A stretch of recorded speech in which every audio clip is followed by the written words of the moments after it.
గజం కేవలం 15,500 రూపాయలతో 150 గజాల భూమి కేవలం 23 లక్షలు మాత్రమే. మా రిక్వెస్ట్ ఒకటే ఉంటే అధ్యక్ష, మీకు లెటర్ కూడా ఇచ్చాం రాతపూర్వకంగా. ప్రభుత్వము సత్యదూరమైనటువంటి ప్రజెంటేషన్ ఇచ్చారు. మేము కూడా ప్రజెంటేషన్ ఇవ్వడానికి, వాస్తవాలు వివరించడానికి సిద్ధంగా ఉన్నాము. మాకు కూడా ప్రజెంటేషన్కి అవకాశం ఇవ్వమని అడిగాం అధ్యక్ష. కానీ మాకు మీరు అవకాశం ఇవ్వకపోవడం ఇది దురదృష్టకరం. అధికార పక్షమైన ప్రతిపక్షమైన వాస్తవాలు ప్రజలకు తెలవాలంటే ఇద్దరు కూడా ప్రజెంటేషన్ ఇచ్చినప్పుడు వాస్తవాలు సభకు తెలుస్తాయి, సభ ద్వారా ప్రజలకు కూడా తెలిసే అవకాశం ఉంటుంది. కానీ మీరు ఈరోజు ఏకపక్షంగా ఇవ్వడం అనేటువంటిది ఇది చాలా బాధాకరం అధ్యక్ష. అయితే అట్లీస్ట్ తీసుకున్నాము, పరిశీలించినాము. గతంలో శాసనసభలో జరిగిన ఆనవాయితీని మరియు శాసనసభ నిబంధనలను కులంకషంగా పరిశీలించి తగు నిర్ణయం తీసుకొని మీకు తెలియజేస్తామని కూడా చెప్పినాము. మీరు మళ్ళీ దాన్ని రిపీట్ చేస్తున్నారు. దయచేసి డిస్క్రిప్షన్ ఉంది sir. You are all powerful sir. Please sir, anyhow sir, మా యొక్క నిరసన తెలియజేస్తూ మొత్తానికైతే ఇది ఈరోజు శాసనసభలో ప్రాజెక్టులు కేఆర్ఎంబికి అప్పచెప్పమని మేము తీర్మానాన్ని ప్రవేశపెడుతున్నామని ఈరోజు కాంగ్రెస్ పార్టీ ముందుకు రావడం అంటే డెఫినెట్గా ఇది తెలంగాణ ప్రజల విజయం, బీఆర్ఎస్ పార్టీ విజయం. మేము రేపు నల్లగొండలో సభ పెట్టినాం గనక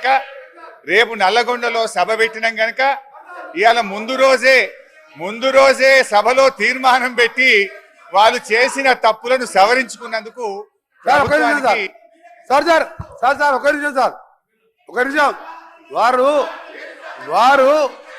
గౌరవ శాసనసభ్యులు నల్గొండకు వచ్చే ముందు కాబట్టి చెప్తున్నా అధ్యక్ష, నేను జగన్మోహన్ రెడ్డి గారు స్టేట్మెంట్ ఇచ్చిన తర్వాత జగన్మోహన్ రెడ్డి గారు అసెంబ్లీలో కేసీఆర్ ఒక అడుగు ముందుకేసి రాయలసీమ, ప్రకాశం, కృష్ణా, గుంటూరు అని చెప్పిన తర్వాత ఇంకా మేమేమో తప్పు చేసాం.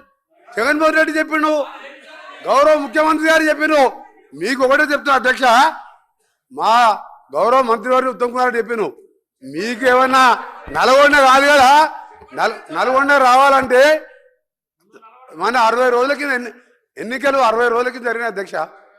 ఎంత చేసా అధ్యక్ష, ఎక్కడ కూడా బొటాబొటి డిపాయిడ్ వచ్చినాక 11 సీట్లల్లో ప్రజలు చెప్పుతో కొట్టినట్టు ఒక్కొక్క ఎమ్మెల్యే 60-70 వేలతో గెలిచినంటే నల్గొండ జిల్లాని మోసం